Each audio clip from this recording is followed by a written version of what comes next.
तर नमस्कार मित्रांनो, मागील काही दिवसात तुम्ही पाहिलंच असेल, की अमेरिकेने व्हेनेझुएलाचे राष्ट्रपती आहेत, त्यांना डायरेक्ट त्यांच्या देशातून अटक करून अमेरिकेला नेले आणि त्यांच्यावर ड्रग्ज ट्रॅफिकिंगचे आरोप केले. तर तुमच्या मनात असा विचार आला असेल, की असेच काही चायनाने किंवा अमेरिकेने भारतासोबत केले तर काय होईल? तर तुमच्या माहितीसाठी सांगतो, असे काहीही होणार नाही. कारण मित्रांनो, भारत ग्लोबली पाहायला गेलं तर न्यूक्लिअर आर्म देश असून भारत हा जगातील पॉवरफुल मिलिटरी टॅक्टिक्स असणाऱ्या देशांमध्ये मोजला जातो. आणि डिप्लोमॅसीचा विचार केला तर अमेरिकेचे भारताशी असणारे संबंध हे जितके पॉझिटिव्ह आहेत, तितकेच नेगेटिव्ह देखील आहेत.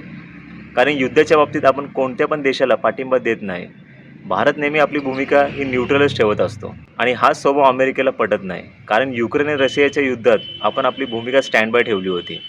आणि दुसरी महत्त्वाची गोष्ट म्हणजे ॲग्रिकल्चर मार्केट हे आपण अमेरिकेशी नेहमी क्लोज करून ठेवत असतो.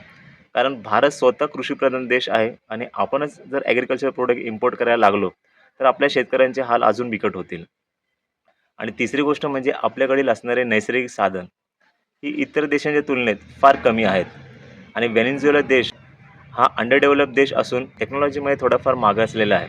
त्यामुळे अमेरिका आहे ही पूर्णपणे व्हेनेझुएलाचं ऑइल कॅप्चर करण्यासाठी व्हेनेझुएलावरती प्रेशर टाकत आहे पॉलिटिकली.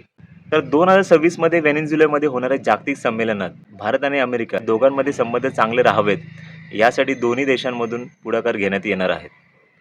पण सध्या अमेरिकेच्या पावलामुळे जगात चिंताजनक वातावरण निर्माण झाले आहे. कारण इंटरनॅशनल लॉनुसार 2/4चं उल्लंघन अमेरिकेने केल्यामुळे डोनाल्ड ट्रम्प यांना जगातून नकारात्मक प्रतिसाद मिळत आहे. आणि जर असे पाऊल भारताच्या बाबतीत कोणत्या देशाने उचलले, भले ती अमेरिका किंवा चीन का असेना, तर त्याचं उत्तर भारताकडून सडेतोड दिले जातील.